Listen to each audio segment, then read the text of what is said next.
Are you trying to say that I shut it off by being too long-winded?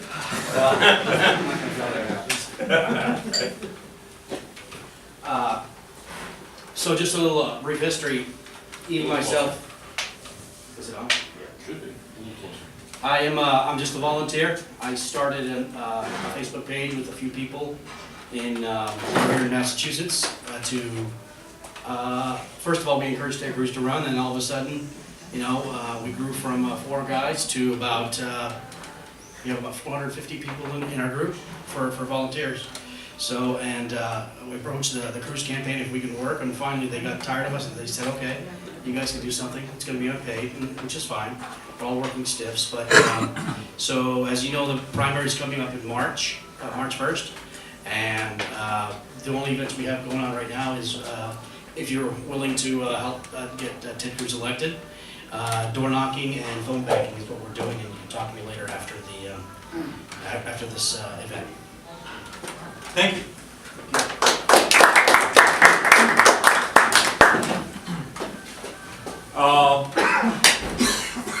Okay, so now we're going to start our debate. Now, before I introduce the debate, there is, of course, I tried to make these things fun because I believe in putting party in the Tea Party. Okay, so you'll notice that our people, except for, of course, Tom, who is such a nonconformist, he refuses to conform, are wearing necklaces. Now I'm wearing yellow because I'm undecided. If you, as the debate goes forward, I'll be handing out glow sticks to anybody who wants one. And if you like Tom, you'll wear blue. And if you like Jan, you'll wear red. And if you're undecided, you'll stay with me in the yellow, okay? So, let's have our opening statements, and let's start with Jan.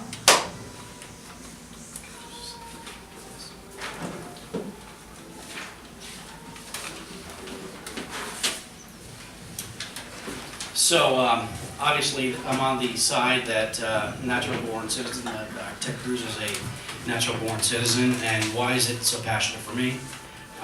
I'm an immigrant. For those of you that don't know, my family and I escaped communist Romania, 1977. I was a little boy. So illegal immigration is a big topic for me, but that's not the issue. It's natural-born citizen, and when I had to take my test to become a citizen, I actually had to do a little bit more studying on what it meant to be a citizen, a naturalized citizen, versus a natural-born citizen. So, what is a natural-born citizen? Well, obviously, if you're not naturalized, like I was, then, you know, those of us believe that you're a natural-born citizen. And when the Constitution was written, the founders expressly looked at that they couldn't themselves, in a few months or years, draw upon or make a whole Constitution from scratch. So they used what was already in existence, which was British common law. And in fact, there's an example of the Delaware Constitution, and says the British common law was in fact regularly adopted or recognized as in force expressly in the constitutions or in the early acts of legislatures of the original 13 states after independence had been declared in July 1776. The original Constitution of Delaware, for example, stated the Constitution law of England, as well as so much of the statute of the law had been therefore adopted in practice in this state, shall remain in force unless they shall be altered by future law of legislature, such parts only accepted as the repugnant to the rights and the privileges contained in the Constitution and the Declaration of Rights agreed by this convention. So obviously, you know, we have to go by what they intended back then, and that's what their intention was. Either that someone is either a citizen by birth through one or the other parent, or by the legal process. And as far as the birth is concerned, you have 2 different types of citizenships, natural-born citizenships. One is jus sanguinis, which is of descent. So if either one of your parents, mother or father, or both are citizens, then you yourself are a citizen. Or jus soli, and that's on the soil. Are you were you born on American soil? And the Nationality Act of 1940 actually went in a little further and went into describe who is a citizen as far as the children, if they're born here in the United States or abroad, which Chapter 2, Section G of the 1940 Act talks about. So nationality at birth. In order for a person to be considered natural born, the mother, they have to be born to a mother that has lived in the United States prior, for 10 years prior to the child's birth. The woman also has to have lived in the United States for at least until she was age 16, which Ted Cruz's mother did. She also had to live in the United States between the ages of 13 and 21. Now, if she wasn't, and if the other thing that they brought out was that if Ted Cruz did not come back by the time he was age 16 on American soil, then he would be, he would not be considered, his American citizenship would be taken away. And of course, Chapter 3 of the section of the 1940 Act, which there's been 1965 Act, there's been subsequent acts that have followed that pretty much say the same thing, talks about nationality through naturalization. So what's the big deal about Ted Cruz? Why is everybody saying, well, he's not a citizen, an American citizen because he was born in Canada? Well, I want to ask, why didn't anybody bring this up when Barry Goldwater ran? And you guys ask, well, why is that? Well, Barry Goldwater was born not on American soil at that time. It was still, yes, Arizona territory, but it wasn't part of the contingent United States. And then if you guys remember, 12 years ago, John McCain. There was a big deal about John McCain, but not to the extent that it had with Ted Cruz. Well, according to the Nationality Act of 1940 and the subsequent ones, talks about that if he's in the military, or his parents were in the military, then he was technically on American base, it's American soil. Okay, great, so you've got that. But still, nobody made a big deal about that as they are with Ted Cruz. Nobody's threatening to file lawsuits. And here's the other one. And anybody remember George Romney? Mitt's father. Yeah. Mitt's father. And guess where he was born? Not here. Mexico? Mexico. He was not even born on American soil.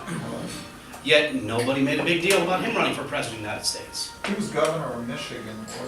I'm not sure, but I know. He was. Yeah. Of course, his family was there because his parents, George Romney's parents, were missionaries, and they, in Mexico. So that's my thing is why is everything being brought out about Ted Cruz?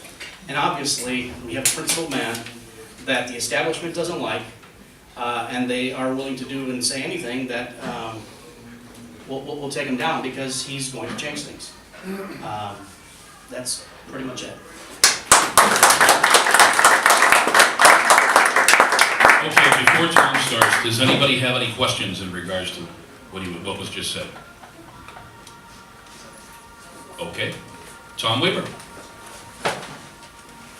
Hi, you can hear. I don't like microphones, so, Not helping Tom, we're going to record you anyway. all right, first of all, I am voting for the person I believe will cause the least damage to the Constitution. That's who I'm supporting. All right, now let's talk about natural born citizen. I started this back when the dear leader was running because something about him running and his background bugged me. So I started reading books, and I've read all of Plato's and Cicero's and Bocart, all this stuff. The first question I have is that if you and your spouse are overseas and you have a child, does that country have the right to tell you that that child is their citizen? How many say yes to that? How many say no? They have no right. Okay, good. You've just passed a test. That test is the foundation of something called natural law. You've all heard it.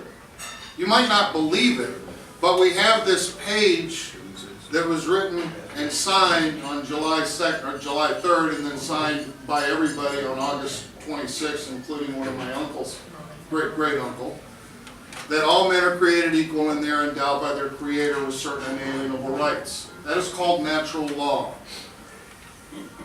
About 15 years before that came out, Mr. Demas sent Ben Franklin 3 copies of a book called The Law of Nations by a Swiss guy named Emmerich Vattel, V-A-T-T-E-L.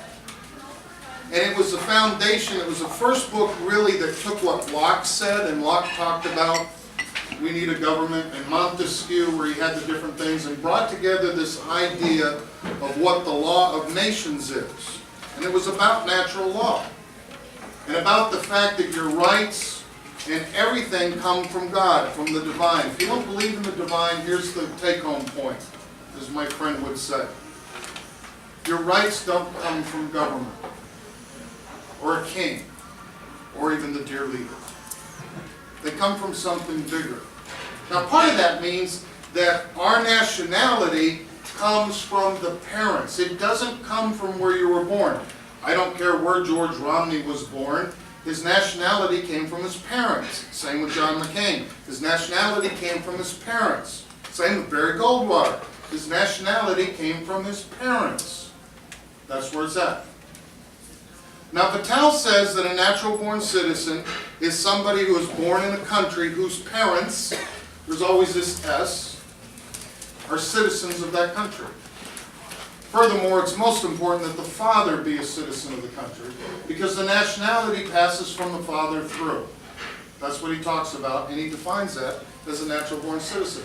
Now, does that make sense to the people writing the Constitution? Remember, they discuss what the legislature did, they discuss semicolons, they discuss the Federalist Papers, discuss what the president, what the rules were, everything, but they never discussed natural-born citizen. So there must have been a definition that everybody understood. Kind of like if somebody once said pizza. Everybody understands what that is. Okay? Same with natural-born citizen. So Vattel had that definition. Our founders were very afraid of a king, of a president. And if you read Madison's papers, they will come out that they had a discussion once upon a time where if we brought in somebody to represent us and we elected him president and his father was not an American, how could we be sure that person would be in the best interest of the United States? And they punted. Well, one of the Supreme Court Justice, John Jay, who did not attend the Constitution, wrote a letter to his friend George Washington and said, the most important aspect of a commander-in-chief shall be that he shall be a natural-born citizen. Again, there was no definition. The only written definition at the time of the Constitution was in a book called The Law of Nations, Natural-Born Citizen. They referred to the Law of Nations in the Declaration. It's never explained what it means, unless you go read it in association with piracy and other things, and then you'll see what it means. They even use the term Law of Nations in the Constitution. Nobody ever defines what it means. It's kind of funny that the book called The Law of Nations also defines natural-born citizen. That's what it meant. So 1 week after John Jay gave this letter to George Washington, the Committee of Style submitted a thing that the President shall be a natural-born citizen, he can be impeached for high crimes and misdemeanors, and he shall be elected by an electoral college. This is the only provision in the Constitution that was accepted unanimously and without discussion. Now those are pretty big things. Natural-born citizen, high crimes and misdemeanors, and electoral college. It's like everybody understood. Red means stop, green means go. Now, in doing my research, over 75% of the framers and founders had the book, The Law of Nations. Thomas Jefferson actually put the book into a core curriculum of William and Mary. It's basically the fundamental. Now, a lot is said about common law. Common law is good. There's a lot of people that confuse it. Does common law ever use the term natural-born citizen? I'll share you, I won't keep you in suspense. No, it doesn't. In common law, you are a natural-born subject. If you are born on somebody's soil like Canada or England, you are a natural-born subject of Canada or England, and it is your duty to take up arms and fight with the king because it's his duty to make sure you stay safe. So you're born knowing you're going to be in the military. That's what natural born subject means. And that's what common law is based on. James Wilson, who was also an associate, he signed the Declaration and the Constitution, he was Associate Justice. When he sat down, he wrote a series of letters and stuff for the University of Pennsylvania.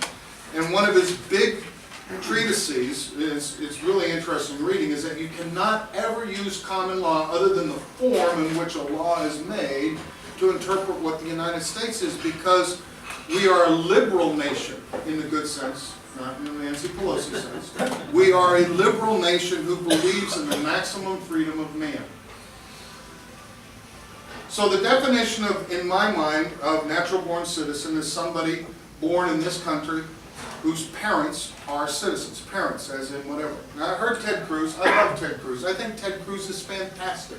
It's driving me absolutely crazy because of my research. But the other day he said children born, the first Nationality Act of 1790, children born abroad whose parents shall be deemed natural born citizens. And he went on. And he spread over it and he made it sound, everybody goes, oh, okay. But here's the phrase in the nationality law of 1790 passed by the first Congress, the second session. Children born abroad whose parents are citizens shall be deemed natural born citizens.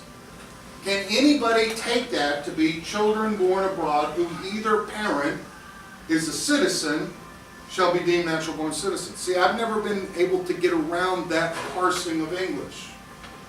In my mind, children whose parents with an S. Right? Now that definition, children born abroad whose parents are citizens shall be deemed natural born citizens, is consistent with what Vitale said in chapter 19, and you can go online, read chapter 19, it's kind of cool. And it's also consistent with what Blackstone calls a natural born subject. If you're born abroad, da-da-da-da-da.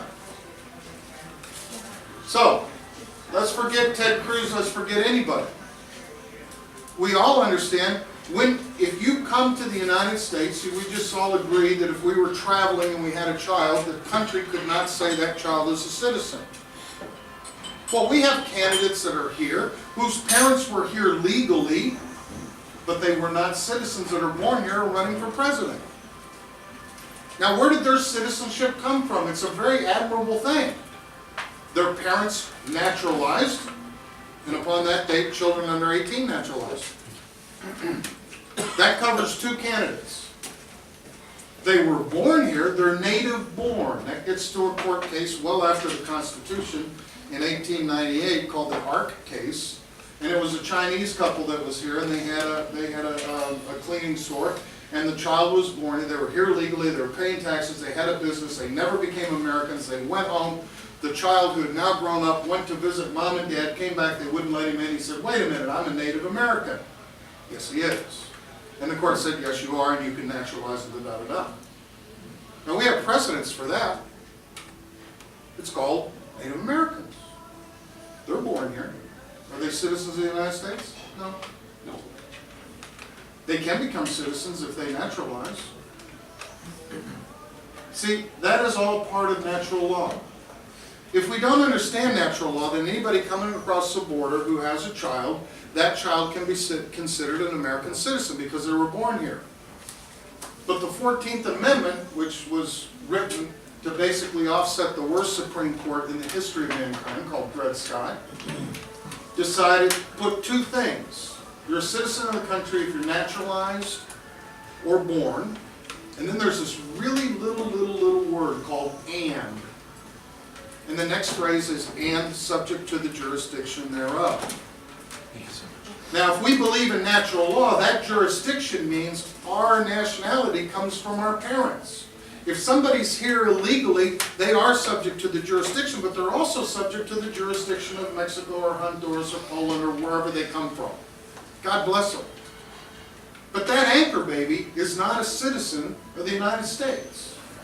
That anchor baby is not a dream child or whatever it is. That anchor baby is a citizen of Mexico or Honduras or China or wherever they come from. That's what, if we believe in